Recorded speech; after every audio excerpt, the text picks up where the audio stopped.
समग्र ज्ञान में आप सभी का स्वागत है। शिवलिंग का असली अर्थ क्या है? शिवलिंग क्या है और वह किसका प्रतीक है? इन सभी बातों को आज हम आपके सामने रखेंगे। लोगों ने जो भ्रम हमारे समाज में शिवलिंग के लिए फैला रखा है, उसे दूर करना बहुत जरूरी है। कुछ लोगों ने शिवलिंग का इतना गलत अर्थ बता रखा है, हम उसके बारे में बताना भी पाप समझते हैं और भोलेनाथ का अपमान समझते हैं। इस वीडियो के जरिए आप शिवलिंग का पूरी तरह से अर्थ जानेंगे। कृपया वीडियो को शेयर करें ताकि बाकी व्यक्तियों के मन से यह भ्रम दूर हो सके और चैनल को सब्सक्राइब जरूर करें। शिवलिंग एक संस्कृत शब्द है। यहाँ लिंग का अर्थ है प्रतीक, मतलब शिवलिंग का अर्थ है शिव का प्रतीक। शिवलिंग को हम शिव का रूप मानकर उनको पूजते हैं। संस्कृत भाषा में जिस तरह पुल्लिंग का अर्थ पुरुष का प्रतीक और स्त्रीलिंग का अर्थ स्त्री का प्रतीक होता है, उसी तरह से शिवलिंग का अर्थ शिव का प्रतीक है। पुराणों में वर्णित एक कथा के जरिए ऋषियों ने सूत जी से प्रश्न किया कि सभी देवों की पूजा मूर्ति रूप में होती है, लिंग में नहीं, परंतु भगवान शिव की पूजा लिंग और मूर्ति रूप दोनों में क्यों होती है? यह प्रश्न बहुत अच्छा और पवित्र है।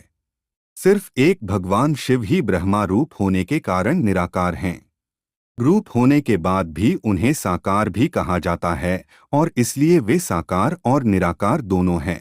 शिवलिंग शिवजी के बिना आकर स्वरूप का प्रतीक है। इसी तरह भगवान शिव का मूर्ति रूप ही उनके साकार स्वरूप का प्रतीक है। साकार और बिना आकर रूप होने से ही वे ब्रह्मा शब्द से कहे जाने वाले परमात्मा है। यही कारण है कि सब लोग लिंग को निराकार और मूर्ति को साकार दोनों ही रूपों में पूजते हैं। भोलेनाथ से अलग दूसरे देवता साक्षात ब्रह्म नहीं है, इसलिए कहीं भी उनके लिए बिना आकार लिंग उपलब्ध नहीं होता। एक शिवलिंग ही है जिसमें पूर्ण सृष्टि समाई हुई है। आपने शिवलिंग को अलग अलग आकारों में देखा होगा, जिनमें से कुछ शिवलिंग मानव द्वारा बनाए गए हैं और कुछ शिवलिंग भगवान द्वारा स्वयं प्रकट किए हैं। परंतु अगर हम प्रमुख 12 ज्योतिर्लिंग के संदर्भ में चर्चा करें तो उन सभी का आकार एक दूसरे से अलग होता है। ऐसा इसलिए है कि वे अलग अलग उद्देश्यों को प्राप्त करने के लिए अलग अलग शिवलिंग बनाए गए हैं। कुछ शिवलिंगों को सेहत के लिए बनाया गया है, कुछ को शादियों के लिए व कुछ को साधना के लिए बनाया गया है।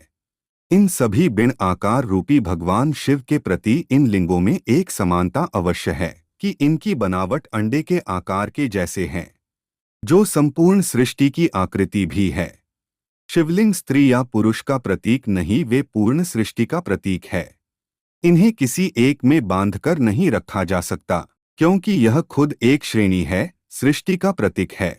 अगर आप खोजकर्ताओं के द्वारा लिए गए अंदर के चित्र को देखते हैं तो आप देखेंगे कि पुराणों के अनुसार संपूर्ण अंबर स्वयं एक लिंग है और शिवलिंग समस्त ब्रह्मांड की एक धुरी है।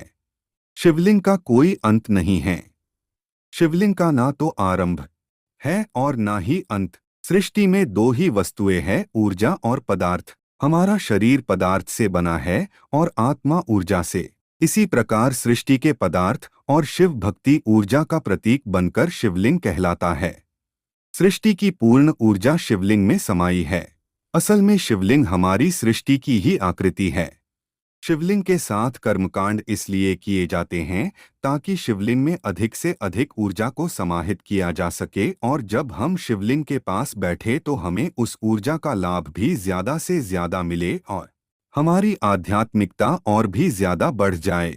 नागेंद्र हाराय त्रिलोचनाय बस मंदिरा गाय महेश्वर राय नित्याय शुद्धाय दिगंबराय तस्मै नकाराय नमः शिवाय।